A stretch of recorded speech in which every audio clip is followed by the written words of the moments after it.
자, 오늘은 늙어감의 신학 세 번째 시간으로 본문 두 군데인데 하나는 짧아서 그냥 제가 읽고요. 두 군 이사야서 46장, 이사야서 46장 3절에서 4절을 읽겠습니다.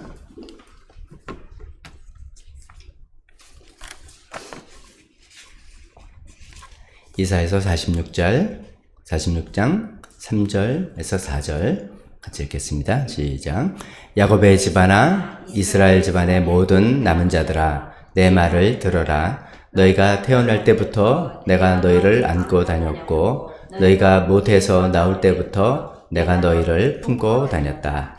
너희가 늙을 때까지 내가 너희를 안고 다니고, 너희가 백발이 될 때까지 내가 너희를 품고 다니겠다. 내가 너희를 지었으니 내가 너희를 품고 다니겠고 안고 다니겠고 또 구원하여 주겠다. 아멘.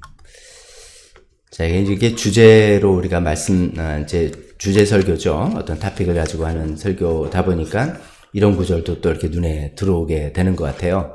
늙을 때까지, 우리가 백발이 될 때까지 하나님께서 우리를 품고 다니시고 또 안고 다니시고 구원해 주겠다. 얼마나 참 이렇게 위로가 되고 소망이 되는 말씀인지 모르겠습니다. 자, 오늘은 이제 나이듦의 신학에서 세 번째, 인생 후반기에 하나님의 사람들, 인생 후반기를 사는 하나님의 사람들은 또 어떻게 살아갔나, 이런 것을 살펴보려고 합니다. 어떻게 보면 이제 현대사회는 나이 들어가는 것이 좀 문제라고 생각합니다. 야, 이게 큰 문제다. 우리나라가 너무 초고령화 사회가 되고, 좀 사회에는 별로 도움이 안 되고, 노인들 많아서 이게 참 부담만 되고, 등등, 이렇게 이제 생각할 수가 있겠습니다. 그런데 이제 하나님은 다르게 보신다는 것을 이 말씀을 통해서 알 수 있겠습니다. 우리 금방 읽은 이사야서 46장에도 태어날 때부터 어릴 때 뭐 쌩쌩하고 귀엽고 이럴 때만 안고 품고 다니는 게 아니라 나이가 들 때, 백발이 될 때까지 하나님께서 우리 노년을 귀하게 여기시겠다, 소중하게 품고 다니시고 보호하시겠다는 약속이죠. 또 잊지 않았지만 이제 잠언서 16장 31절에 보면, 제가 읽으면 백발은 영화로운 면류관이니 의로운 길을 걸어야 그것을 얻는다, 이런 얘기죠. 뭐 사실 요새는 전부 다, 저도 이제 염색을 하고 염색 안 하면 다 이제 백발인데, 이제 이 백발이 영화로운 면류관이다. 이게 실제로 뭐 머리가 하얗다고 다 그 영화로운 면류관 썼다는 그런 뜻만은 아니겠지만은, 어쨌든 하나님께서 이렇게 나이든 노년의 상징인 백발을 영예롭게 불러주신다라는 참 귀한 내용입니다. 오늘은 이제 이 책이 이제 1부, 2부, 3부로 나눠지는데, 1부가 소명에 관한 이야기라고 말씀드렸죠.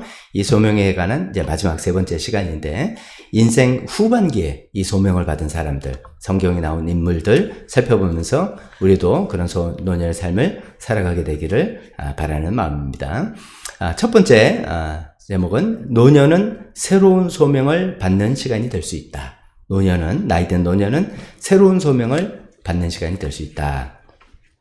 보통 우리 이제 현대사회에서는 나이가 들고 이제 은퇴하면은 뭐든지 뒷전으로 물러서서 남은 시간을 자기 여가와 휴식으로 이렇게 채우려고 하는 생각이 지배적이죠. 근데 성경을 보니까 이 나이들은 노년에 오히려 새로운 소명을 받은 그런 경우가 있고, 굉장히 그 중에 귀중한, 너무나 위대한 소명을 받은 예들이 있어서 그것을 살펴보려고 합니다. 이렇게 보면 인생 후반기가 이제 소명으로부터 나 이제 은퇴 다 됐어가 아니라 오히려 새로운 소명을 받고 또 그것을 아름다운 결실을 맺게 되는 그런 시기가 될 수 있다는 것에 몇몇 인물들을 살펴보겠습니다.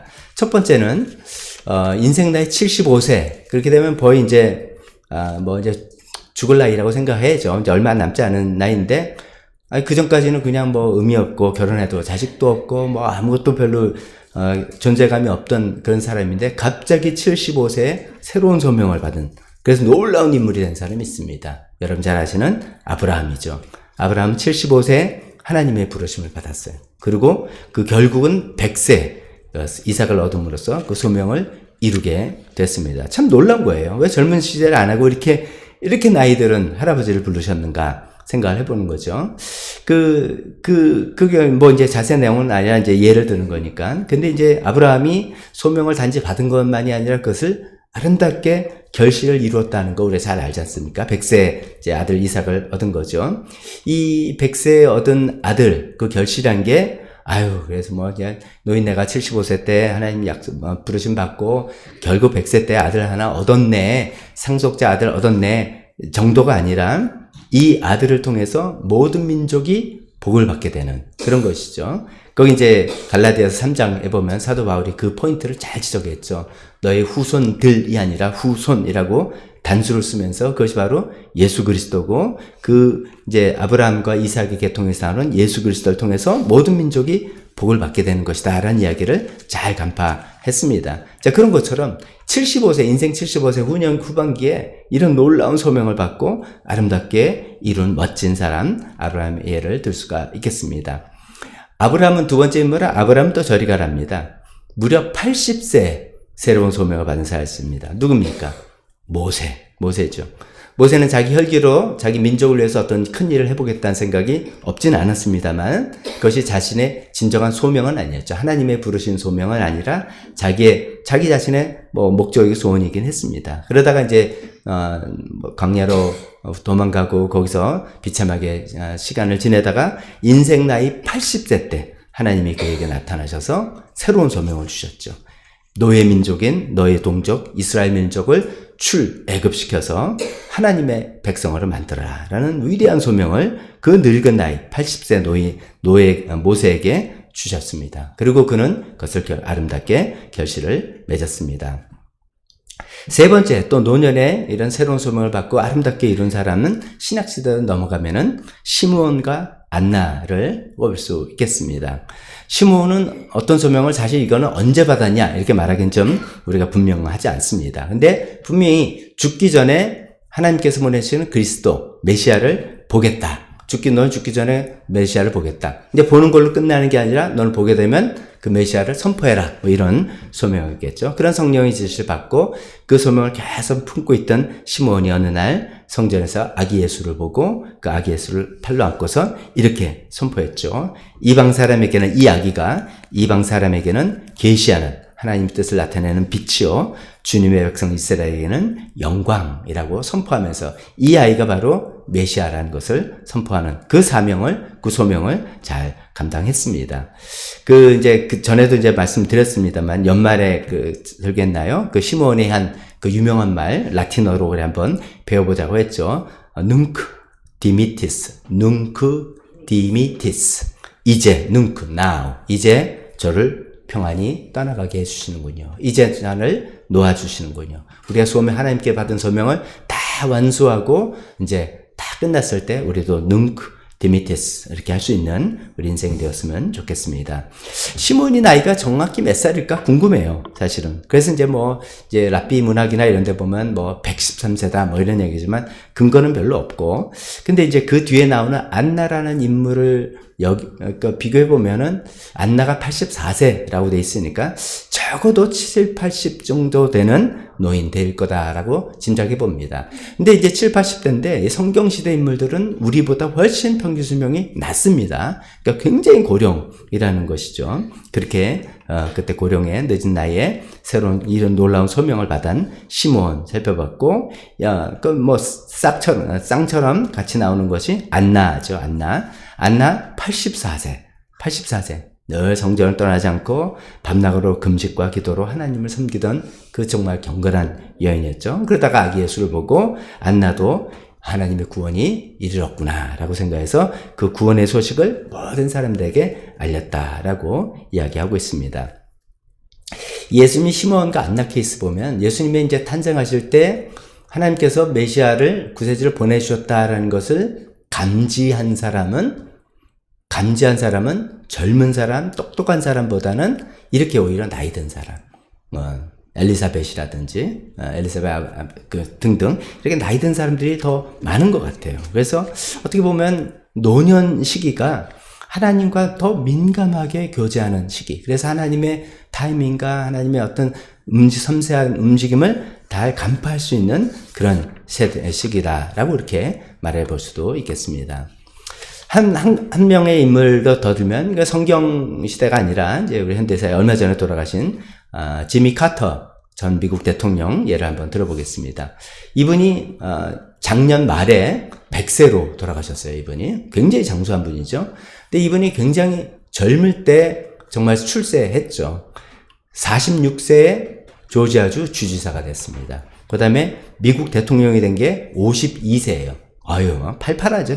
아주 청년이 52세 때, 그때 그 당시 사진 보면 굉장히 젊은 지미 카터 대통령 모습 볼 수 있겠습니다. 근데 우리가 기억하기에 지미 카터 대통령이 정치적으로 뭘 좀 잘했나? 별다른 성과 없었던 것 같아요. 오히려 그때 그 이란 미국 대사관의 인질 사건 때문에 그거 대응을 제대로 못해가지고 미국이 망신 엄청 당하고 이란한테 막 질질 끌려다니고 그랬던 기억밖에 없은 거예요. 그래서 이제 재선에 실패하고 4년 만에 레이건 대통령에게 대통령자를 물러주고 그냥 어쩌면 실패한 대통령이다. 이렇게 우리가 기억하는 사람입니다. 그런데 지미 카터 전 대통령은 대통령 때보다는 그 인생 후반기에 우리가 더 그의 삶을 기억하는 사람 아닙니까? 그가 이제 퇴임하고 60대쯤에 사랑의 집 짓기, 영어로는 Habitat for Humanity라는 그 집 짓는 운동에 굉장히 적극적으로 참여했죠. 그래서 이제 사실 이런 게 있는지도 몰랐는데 지미 카터 대통령이 그 일을 하면서 더 많이 알려졌죠. 그런 여러 자선 활동에 참여하고 비공식적인 외교 활동, 공식적으로 하기가 좀 껄끄러운 일을 전직 대통령으로 가서 많이 활동을 하고 세계 평화에 도모하는 등 많은 여러 가지 일들을 업적을 쌓았던 것이죠. 그래서 이제 그런 것들이 잘 평가받아서 2002년도에 세계 노벨 평화상을 수상했습니다. 아마 전직 대통령 신분으로는 처음이었다 그럽니다.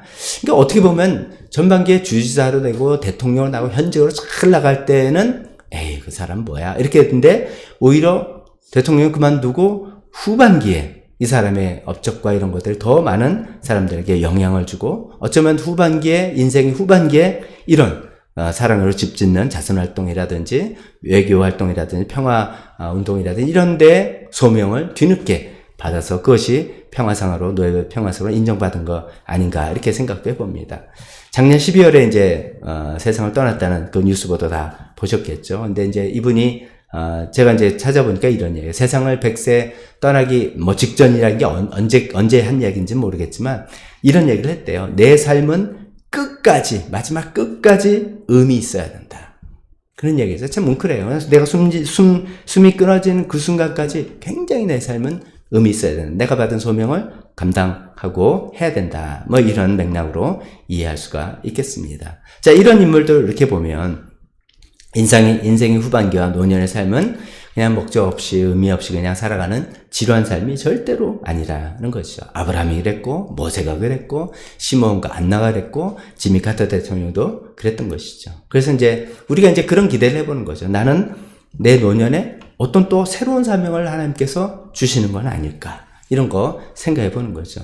또 내 노년이 새로운 사명으로 어떤 것을 채워질까. 우리가 지난 시간에는 일반적인 소명 3가지 말씀드렸죠. 하나님께 속하는 사명, 그래서 하나님과 늘 교제하는 사명, 또 의로운 삶을 살아서 후대에게 본보기를 보여주는 사명, 3번째 하나님의 일을 하는 사명. 이건 교회든 교회 밖이든 여러 가지 일에서 하나님의 일에 내가 동참하는 그런 사명인데 그런 이제 일반적인 거에서 또 구체적으로 또 어떤 소명을 주실까 기대가 되는 그런 시기라고 말할 수 있겠습니다. 두 번째 생각할 것은 공동체를 섬기는 노년 이렇게 얘기했습니다. 공동체를 섬기는 노년. 구약시대에 보면은 이거는 이제 모든 전제가 무조건 나이 들면 다 이렇게 지혜롭고 이렇게 됐다는 뜻은 아니죠. 그런 건 아닌데 이제 그 나이 들었다고 문제거리고 부담 이게 아니라는 것을 강조하기 위해서 하는 말씀이죠. 첫 번째 구약시대에 보면은 그 당시에는 이제 사법제도가 지금 이것처럼 이렇게 확립되지 않고 대개 그 동네 원로들, 나이 든 사람들이 판결을 하는 것을 했다라고 우리가 잘 알고 있습니다. 그래서 나이 든 장로 혹은 원로들이 성문 앞에서 모든 사람이 모일 수 있는 그 광장 앞에서 어떤 중요한 그 공동체를 위한 판결을 내리는 일을 했다라고 알려주고 있습니다. 그 대표적인 예가 룻기에 나오는 이야기죠. 룻기에 이제 보아스가 룻에게 반해가지고 이제 룻과 결혼하고 싶은데 기업을 물르는 자보다 앞순위 사람이 있다 그래서 이제 그 이야기를 그 문제를 해결하기 위해서 성문에 있는 장로들 앞에서 그 이야기를 하게 되죠. 그러니까 1순위 있던 사람은 룻하고 결혼한 조건이라면 내 재산이 좀 뺏기는 것 같은 게 싫다. 포기하고 두 번째 보아스가 나는 그걸 하겠다. 그래서 공식적으로 이것이 인정이 되는데 그 모든 판결들을 나이든 장로 혹은 원로들 앞에서 원로들이 그것을 내려주는 역할을 했다는 게 구약시대 나이든 노년들의 어떤 중요한 역할이다. 그래서 그러면서 그들의 삶의 지혜와 하나님 말씀에 대한 이해와 이런 걸 가지고 그 공동체를 섬기는 역할을 했다라고 이야기하고 있습니다. 신약 성경에서도 비슷한 것 같습니다. 신약 성경에서 이제 교회 리더를, 교회 지도자를 가리키는 단어가 3개가 있습니다. 감독, 집사, 장로 이런 것들이 있는데 이 책에 의하면 이 모든 단어들의 실제로 이제 어느 단어에서 시작돼서 우리가 이런 의미를 부여하게 되는 건데 이 단어들의 용법은 이 어떤 전제가 있다는 거예요. 어떤 전제냐면 이 공동체에서의 리더십은 연장자가 하는 거다. 이런 거죠. 공동체의 리더십은 연장자가 하는 거다라는 어떤 전제가 있어서 장로라는 게 어떤 직책으로서 장로. 우리가 요즘은 이제 현대교회에서는 젊은 장로를 세우자 이런 표현도 있습니다만은 그 젊은 장로가 20대 장로는 아니죠. 적어도 50대 정도는 돼서 그렇게 표현한지 그 정확한 나이는 몰라도 뭔가 삶에 연륜이 있고 믿음이 쌓이고 이런 지혜가 쌓이는 이 연장자들을 염두에 두고 하는 그런 표현이다라는 겁니다. 그러니까 책에 있는 내용을 좀 발췌해서 읽어보면 신약 성경에서는 대개 나이 많은 사람들을 신체적으로나 영적으로 쇠퇴한 사람으로 묘사하지 않는다. 나이 든 사람, 노인, 그러면 좀 몸이 좀 안 좋고 영적으로도 개미하고 이렇게 표현하지 않고 오히려 반대다.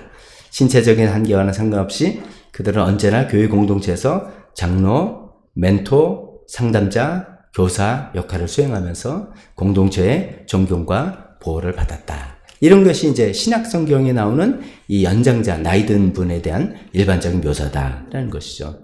여전히 공동체에서 존경을 받으면서 공동체를 섬기는 그런 노년기다라고 이야기합니다. 노년의 공동체를 섬기는 예를 이제 성경 외에 하나 또 들어본다면 우리 잘 아는 남아프리카 공화국의 넬슨 만델라 대통령을 들어볼 수 있겠습니다. 이분이 이제 백인 정권이 인종차별하는 정책, 그거를 아파르트 헤이트라고 하지 않습니까? 그 아파르트 헤이트의 아주 잔인한 그 인종차별 정책에 반대하는 운동하다가 감옥살이를 했는데 무려 27년 동안 했습니다. 27년 동안 감옥살이하고 이제 감옥에서 출소한 다음에 선거가 일어나면서 1994년에 대통령이 됐는데 그의 나이 그때가 76세에 대통령이 됐습니다. 흑인 최초의 대통령이죠. 그래서 이제 어쩌면 그 넬슨 만델라의 전반기 인생의 그 전까지의 소명은 흑인 이 인종차별 정책에 반대하는 운동, 인권 운동의 소명이었다면 이제 대통령이 되고 난 다음에 그가 받은 인생 후반기의 소명은 인종차별로 갈갈이 찢어지고 분열된 국가 공동체를 화합하는 그런 소명이 아니었나 싶습니다. 그래서 그는 용서와 화해로 이 우리나라를 치유해야 되겠다라고 생각해서 진실과 화해위원회를 결성하는데 이 진실과 화해위원회를 어떤 방식으로 운영하느냐에 따라서 굉장히 이것이 무서운 채찍이 될 수도 있잖아요. 그래서 그것가 사람들을 처단할 수 있는데 기본적인 어떤 기조는 용서와 화해 이거였어요. 용서와 화해. 그래서 실제로 이제 그 당시 백인들이 국가 이제 폭력을 행사했을 거 아닙니까? 권력을 가지고. 그런데 그 백인들이 진심으로 사죄하는 것이 느껴지면은 책임을 묻지 않고 사면해주는. 그래야지 이것이 우리가 그 다음 단계로 넘어간다라고 주장했기 때문이죠. 그래서 이제 완전히 갈라졌던 남아프리카 공화국을 그래도 어느 정도 하나로 만드는 그 국가 공동체를 섬기는 역할을 76세부터 했다는 것이죠. 그래서 이런 예를 생각해보면 노년기에도 자기가 속한 공동체를 섬기는 그런 역할을 어떤 모양이라든지 해나갈 수 있게 된다라고 말씀드리겠습니다. 세 번째는 요 부분 좀 이제 성경 이야기이고 좀 길기도 한데요. 세 번째 이 노년 인생 후반기에는 죽음을 준비하는 일을 하는 시간이다. 죽음을 준비하는 일을 하는 시간이다. 이제 책 표현에는 이제 영어로 death work, 죽음 일, 이렇게 표현도 했는데, 이게 이제 우리가 장례에 관련 일을 한다는 게 아니라 자기의 죽음을 준비하는 일이라고 표현하는 것 같습니다. 그래서 이제 창세기에 나온 야곱에 관해서 이야기를 쭉 하고, 특히 야곱이 죽음을 앞두고 행했던 일들을 통해서, 우리도 후반기에 인생을 보는 게 이런 식으로 우리 인생을 우리 죽음을 잘 준비하는 게 좋겠다라는 취지의 이야기를 해보겠습니다. 야곱이 이제 야곱의 인생은 뭐 진짜 파란만장한 인생 아닙니까? 근데 이제 전반기도 드라마틱했지만 후반기에 정말 가슴 뭉클하고 우리가 공감할 수 있는 이야기를 굉장히 많이 나오는데, 후반기에 이제 이렇게 자기 죽음을 하는 일에 관련해서 세 가지로 준비한 것을 우리가 살펴볼 수 있습니다. 첫 번째로는 자신의 궁극적인 소망을 분명히 밝히는 일을 했다. 자신이 정말 나는 바라는 게 뭐다라는 것을 분명히 밝혔다는 것입니다. 이게 뭐냐면 자기 이제 147세 죽었어요. 근데 죽음이 이제 임박했다는 것을 알게 된 다음에 이미 이제 아들 요셉을 통해서 이집트로 다 이주를 하고 이제 편안하게 살아가는 시기죠. 아들 요셉을 불렀어요. 아들 요셉을 불러서 이렇게 신신당부를 하는 거죠. 내가 죽으면 나를 이집트 땅에 묻지 말고, 뭐 임시적으로는 묻을 수밖에 없겠지만, 그러지도 않았죠. 이집트 땅에 묻지 말고 하나님께서 우리 조상에게 주신 그 약속의 땅, 가나안 땅에 묻어달라. 너는 이것을 내 앞에서 맹세해라.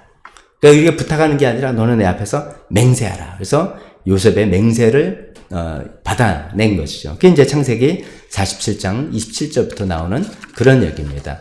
이런 차세를 보면서 야곱이 이제 자기 죽음을 준비하면서 내가 진정으로 바라는 궁극적인 소망이 무엇인지를 분명히 드러냅니다. 자기는 이 풍요 땅 이집트가 아니다. 나는 약속의 땅 가나안이다. 즉 나는 이 세상의 풍요로움과 여기서 성공, 이것을 내가 바라는 게 아니라 하나님께서 약속하신 것이고 하나님 계신 그곳을 내가 바라는 것이다 라는 것을 아들 요셉에게 분명히 보여준 것이죠. 이것은 이제 뭐 쉽게 우리가 정리해보면 우리도 그렇습니다. 우리가 이제 죽음을 준비한다는 것은 뭐 이 땅에 대한 욕심 미련, 내가 여기서 뭘 좀 할 걸, 내가 뭘 못한 게 아쉽다, 이걸 더 뭐 이런 것이 아니라 어쨌든 이제 죽음을 준비하면서는 천국에 대한 소망과 기대를 분명히 보여주는 그런 일들을 하는 것이 죽음을 준비하는 첫 번째 단계가 아닐까 생각해 봅니다. 두 번째부터는 좀 내용이 좀 많아요. 두 번째는 저 먼저 타이틀 말씀드리면 유산 상속 정리하기. 이게 무슨 말이냐면요. 이제 그렇게 47장 마지막에 요셉에게 그 맹세를 시키고 난 다음에 그 다음에 좀 얼마 후에 그 얼마가 이제 진짜 얼마인지는 모릅니다. 또 요셉을 불렀어요. 이게 제가 이제 저희 아버님을 모시다가 이제 보내드린 경험이 있어서 이 야곱의 심정을 제가 이해가 더 되는 것 같아요. 그때 이제 저희 아버님도 그랬습니다. 저희 이제 뭐 6남매가 있지만 어쩌면 이제 아버님 제일 사랑하고 이뻐하는 아들이고 그 아들이 당신을 돌봐준다는 게 얼마나 이게 복이고 기쁨이고 막 날 내가 든든하다 뭐 이런 얘기를 하셨단 말이죠. 저는 좀 더 과분하게도. 근데 야곱 심정이 딱 그런 거예요. 가장 이뻐하던 요셉. 지금 이 나라의 국무총리까지 뭐 이쁜 것만 아니라 출세까지 해서 있는 요셉. 예, 얼마나 마음이 든든하겠어요. 그래서 그 요셉 앞에 자기 모든 것을 토로하면서 이야기를 하는 그런 과정이죠. 큰 복된 말년 같아요. 자, 그런 건데, 뭐 두 번째는 뭘 하냐면, 요셉이 이제 아들 둘이 있죠. 첫째 아들이 므낫세고 둘째가 에브라임인데, 내가 네 두 아들을 내 아들로 입양하겠다라는 이야기를 합니다. 거기 나오는 이제 48장에 나오면은 이런 어떤 행동들이 나와요. 그 얘기를 듣고 요셉이 자기 두 아들을 야곱의 무릎 사이에 이렇게 있다가 데리고 갔다가 무릎 사이에서 물려내서 땅에 엎드려서 절하게 시켰다. 이렇게 되는데 이게 이제 공식적으로 그 고대사에서 입양할 때 입양 절차, 뭐 입양 형식이라는 거죠. 무릎 사이에서 낳았다는 것은 나의 생식기를 통해서 이렇게 내가 출산한 아들이다. 뭐 이런 것을 묘사하는 모습인 것 같습니다. 그래서 성경이 이렇게 나온 거, 이게 공식적인 입양 절차를 지금 하는 거구나. 이렇게 생각하면 되겠습니다. 근데 이게 참 놀라운, 야곱의 이 결정이 놀라운 결정입니다. 왜냐면 이들이 손자가 아니라 자기한테 므낫세와 에브라임은 손자인데, 손자가 아니라 아들로서 내가 쳐주고, 이들이 각각 유산을 상속받을 수 있게 하자. 이게 목적이었어요. 그냥, 내가 네 아들, 우리 그냥 내 아들 삼아줄게. 그러면 뭐 더 친하고, 이게 아니에요. 야곱의 지금 마음은, 그래서 이 두 아이들이 각각 유산을 상속받을 수 있게, 해주려는 것이었습니다. 그게 창세기 48장 6절에 이야기를 이렇게 하죠. 야곱이 이 두 아이, 에브라임과 므낫세, 다음에 낳을 자식은 너의 아들이다. 요셉에게 이 두 아이들은 내 아들이고, 그래서 내 상속을 너네 12형제처럼 똑같이 나눌 아이들이고, 너 밑에 난 아들은 이제 네가 상속을 주고 너의 아이다. 이렇게 이야기하는 거예요. 그래서 이 입양 절차를 하는 목적이 분명한 거예요. 이들에게 각각의 유산을 상속받을 수 있게 해주려는 그런 계획이 있습니다. 그러니까 유산 상속에 대해서 굉장히 어떤 확고한 생각을 가지고 그거를 정리를 하는 모습이라고 볼 수가 있겠습니다. 근데 이제 두 번째로 좀 이게 여기서 조금 야곱이 좀 특별한 행동을 했다라고 하는 게 우리가 잘 아는 손을 엇갈려서 이렇게 축복했다는 거잖아요. 그러니까 첫째 아들이 므낫세고 둘째 아들이 에브라임. 그러면 이제 사실 장자가 더 상속을 많이 받는 거고 차자가 덜 받는 그 당시의 고대사의 그런 건데, 그렇게 알고 요셉은 이제 아버지 오른손에 므낫세의 머리가 갈 수 있도록 이렇게 외쳤는데, 아버지가 그 눈이 성경에 보면 나이가 너무 들어서 눈도 어둡고 잘 안 보이는 아버지라고 써 있는데도 그럼에도 불구하고 그걸 캐치하고 손을 엇갈려서 오른손으로 에브라임을 축복하고 왼손으로 므낫세를 했다는 것이죠. 그래서 이제 굉장히 그것도 독특한, 이거는 이제 또 설명하려면 그러니까 여기까지만 하겠습니다.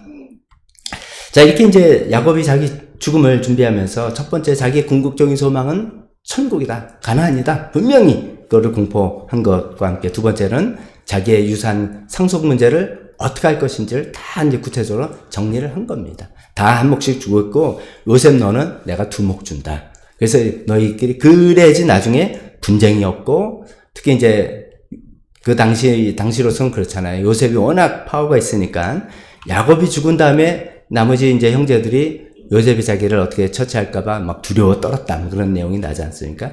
그런 분란을 아예 잠재우려고 다 한 몫씩, 그리고 네 아들은 두 몫 딱 정리를 해서 주는 그런 모습이라고 볼 수가 있겠습니다. 그래서 우리가 생각해 볼 때는 뭐 우리가 남은 유산이 뭐 얼마나 되든 크게 크든 작든 유산 상속 문제를 깨끗하게 정리하는 것이 또 필요하겠다. 그래야지 본인 죽은 다음에 나머지 사람들이 집안 싸움하고 이런 거 하지 않게 되는 지혜로운 방식이라는 거죠. 얼마 전에 뭐 기사에 나오니까 저도 보죠. 워런 버핏이라고 뭐 미국의 그 전설적인 투자가 아직은 살아계신 분, 그분도 이제 100세 다 돼가죠 아마. 근데 그분이 이제 이런 얘기를 했다고 뉴스 보도에 나왔어요. 이분이 워낙 이제 유명한 분이니까 이분이 한 이야기가 나오네요. 이런 얘기를 했어요. 자녀가 유언장을 미리 읽게 하라, 이렇게 얘기했어요. 이게 무슨 말인가 했더니, 물론 전제 조건이 있습니다. 자기 자녀들이 성숙하다면, 충분히 성숙하다면, 이 전제 조건이 안 되는 경우도 있습니다만, 충분히 성숙하다면 유언장 작성할 때 미리 자녀들의 유언장을 보여주라는 거죠. 내가 이만한 재산이 있는데 이거를 너한테는 이만큼, 너한테는 이만큼, 너한테 이만큼 주겠다. 이유는 너는 이렇고 너는 저렇고 저렇고 내 생각은 이래서 저래서 저랬다. 이런 얘기를 미리 이야기해주고 읽어보게 해주고 충분히 이해를 하게 하라. 뭐 그런 취지인 것이죠.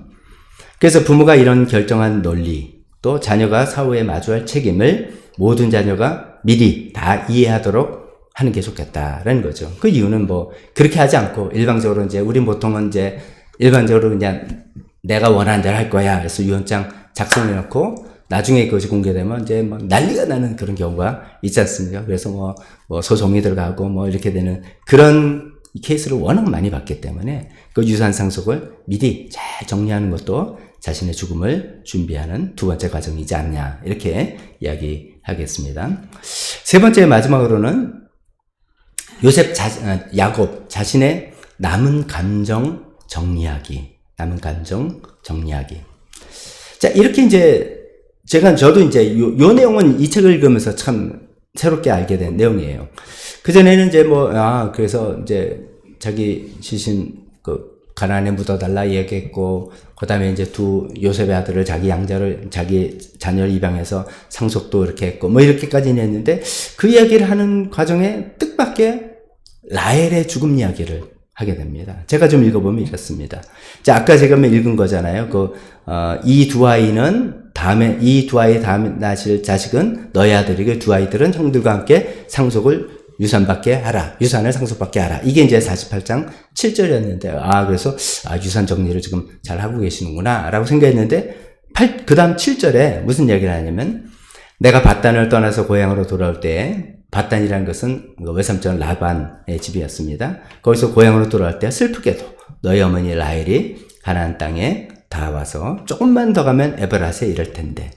그러니까 에브랏에 가면 거기 동네도 있으니까 의료 지원도 좀 받을 수 있을 텐데 아마 이런 얘기 같아요. 그만 그래서 세상을 떠나고 말았다. 나는 너희 어머니를 에브랏 곧 베들레헴으로 가는 길 옆에 묻었다. 그 슬픔이 배어 나오는 거죠.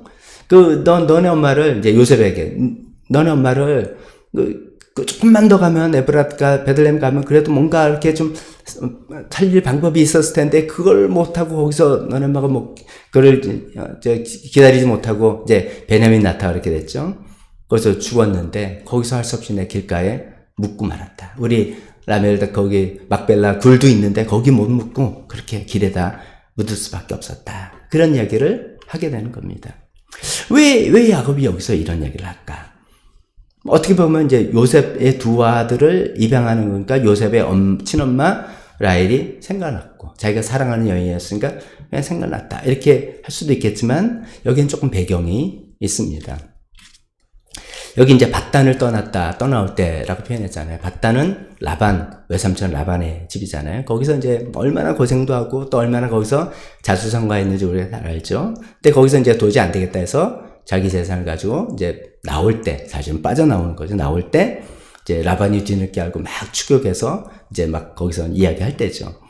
그때 이제 라반이 너 왜 도망가? 이렇게 말하기 뭐 하니까 야, 너네 왜 우리 집안에 수호신상을 훔쳐가냐? 이렇게 이야기했던 것이죠. 그러니까 이제 야곱이 화가 나서 31장 32절 이렇게 합니다. 장인어른 때 수호신상들을 훔친 사람 있으면 그를 죽여도 좋습니다. 누가 내가 장인어른의 손에 물건 하나라도 손댔다고 저를 이렇게 또 모함을 하고 그랬습니까? 라고 그냥 큰 소리 빵빵 쳤어요.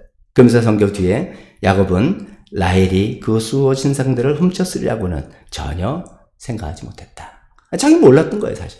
근데 이제 그 억울한 마음에 누가 우리 집안 사람 중에 삼촌거 훔친 사람 있으면 그건 죽어도 좋습니다. 죽여도 좋습니다라고 오버한 말을 한 것이죠. 이렇게 이제 그래도 모르고 왔었는데 그 다음에 고향으로 돌아와서 처음에 야곱이 고향 땅을 떠나서 삼촌 집을 갈 때는 베델에서 그때 하나님을 만나고 하나님 저를 무사히 돌아오게 하면 여기서 내가 하나님의 전을 짓겠습니다. 뭘 그렇게 멋지게 약속을 했는데 싹 까먹고 세겜이라는 곳에 그냥 정착하고 있었어요. 근데 세겜에서 이제 난리가 났죠. 딸 디나가 성폭행 당하고 거기서 난리가 나고 그러니까 아니다. 정신을 다시 차리고 베델로 다시 돌아가려는데 그때 이제 마음에 이게 내가 우리 집안 이래서는 안 되겠다 하면서 집안에 선포했죠. 너희들 갖고 있는 이방 신상들 모든 것 전부 다 내고 여기 버리고 우리가 하나님만 섬기고 가자라고 선포했던 그입니다. 그래서 모든 것을 이제 세겜 근처 상수리 나무에 묻었다 이렇게 되어 있는데 10중 8구 때 라헬이 라반의 수호신상을 갖고 있었던 것을 그때 봤을 것입니다. 깜짝 놀랐겠죠. 그때 이제 모든 거 다 지금 디나 이 사건에 대해서 이거 우리가 잘못하다가 우리가 벌벌 큰일 나겠다는 마음에 다 이제 모든 것을 공개했을 텐데 그때 라헬이 꺼내는 자기 아버지 라반의 수호신상을 보면 야곱이 소사치게 놀랐을 거예요. 그리고 소름 끼쳤을 거예요. 자기 한 말 기억했기 때문입니다. 그를 죽이셔도 됩니다. 이랬던 것이죠. 근데 이제 그게 정말 말이 씨가 된다고 그런 것처럼 라헬은 자기가 그렇게 또 사랑하는 라헬은 첫째 아들 요셉을 낳고 둘째 아들 베냐민을 낳다가 숨을 거둔 거죠. 그것도 길가에서 객사를 한 것이죠. 그 얘기를 지금 하고 있는 거예요. 그 얘기를 요셉 앞에서 어쩌면 평생 마음에 묻었던 평생 남들한테 이야기하지 못하고 속으로만 소갈이 했던 그 이야기를 드디어 꺼내내는 것입니다. 어쩌면 이제 이렇게 생각할 때 야곱이 우리가 보면 야곱이 이렇게 왜 라헬 애들만 편애하는 거야? 그래가지고 그 집안 망했잖아. 라고 하는 것이 어쩌면 이 라헬에 대한 미안함 때문이었는지도 모르겠어요. 좀 어쩌면 왜 갑자기 이 사람이 요셉의 두 아들을 입양하는 거야? 이게 물론 유산 정리 이렇게 이제 이런 맥락으로도 분명히 볼 수 있지만 그렇게 함으로써 라헬이 일찍 죽지 않았더라면 더 많은 자식들을 낳았을 텐데 일찍 죽는 바람에 딱 둘밖에 갖지 못한, 요즘하고 완전히 다른 개념이지만은 그런 자식을 더 낫게 가지게 해주려는 어떤 마음이었는지도 모르겠어요. 근데 중요한 포인트는 야곱은 자기의 죽음을 앞두고 평생 마음에 묻어두었던, 아무에게도 말하지 못했던 그 일을 드디어 꺼집어내면서 자기의 감정을 정리하고 있는 중이다 하는 것이죠. 뭐 이런 거겠죠. 자기의 그 잘못으로 일찍 죽은 라헬에 대한 미안함과 죄책감, 그때 내가 경솔하게 말했던 그 경솔에 대한 후회, 그리고 또 이후에 미숙하게 일처리해서 막 편애하고 뭐 이런 것 때문에 집안을 시끄럽게 해서 복잡하게 만든 거기에 대한 괴로움 등등 이런 게 다 여기 묻어 나오는 거죠. 그러면서 그 얘기를 하면서 여기 성경에 이렇게 짧게 한마디로 했지만 요셉에게 그 하는, 요즘 같으면 이제 다 그 얘기를 하는 거겠죠. 그러면서 또 자기 자신을 용서하는 그런 중이었다고 볼 수가 있겠습니다.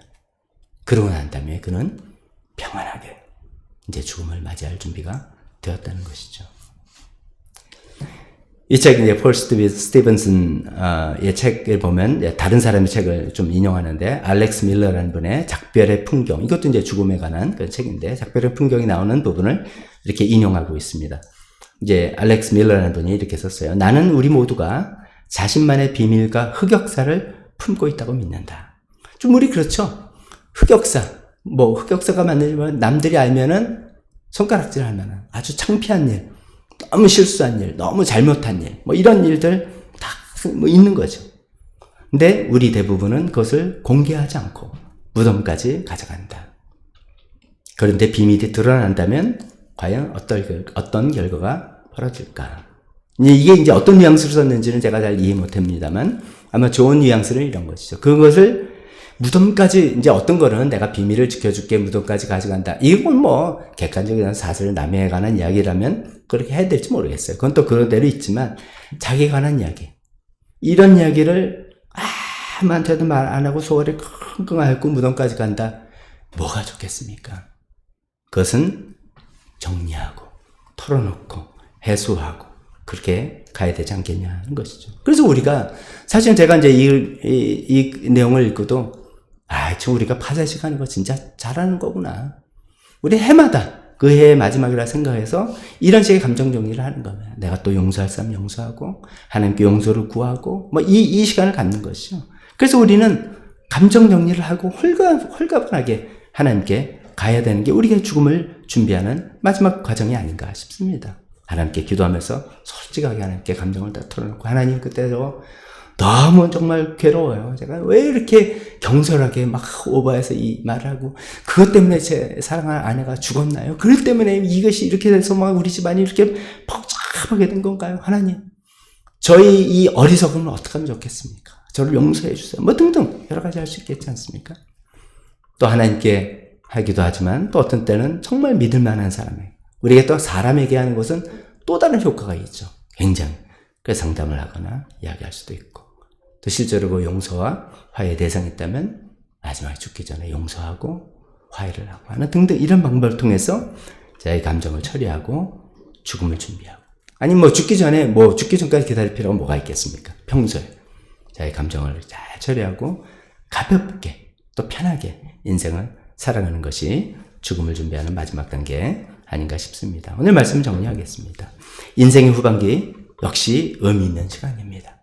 인생의 후반기 3가지 말씀드렸습니다. 새로운 소명을 받을 수 있는 시기다. 아브라함, 모세 뭐 이런 사람 같은. 두 번째 인생의 후반기에도 공동체를 섬기면서 살아갈 수 있습니다. 구약시대 성읍에서 판결을 내는 역할, 신약시대 장로로서 계속해서 좋은 영향을 공동체에 미칠 수 있는 역할, 우리도 할 수 있겠습니다. 세 번째, 인생 후반기에는 죽음을 준비하는 시간을 가져야 한다.